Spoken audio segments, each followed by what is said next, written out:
Joining us now to talk about that school shooting, Anthony Riccio, former Chicago Police Deputy Superintendent. Thank you for being with us. Thank you for having me. I want to start by asking you what is happening right now at this school on campus, sort of the first 24 hours of a school shooting investigation. So what will happen right now is police are going to go in there and they're going to comb over the entire scene.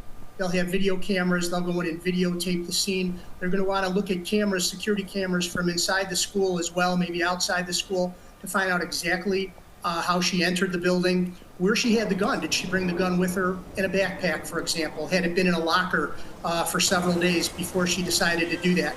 And then they're going to want to talk to as many eyewitnesses as they can, which, granted, it's a traumatic thing.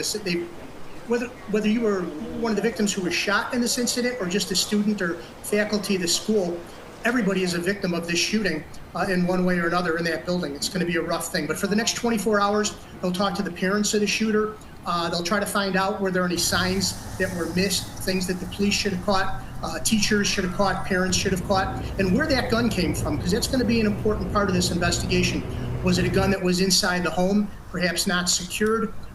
Did it come from another student? They'll look to see if there was involvement by anybody else. So there's a lot of work that's going to go into the next 24 hours. Now, according to the Gun Violence Archive, this is the 83rd school shooting this year, the most in any year. People who go through something like that, who are there, are traumatized, certainly. How difficult is it to get a good account of what happened?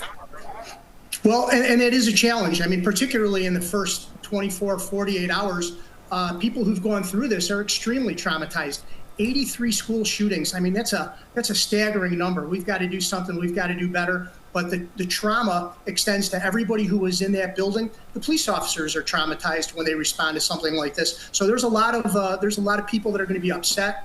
They're going to need some time. They're certainly going to need to bring counselors into that school to talk to the children, to talk to the faculty. And don't be surprised if we don't see a bunch of police officers going for some counseling as well.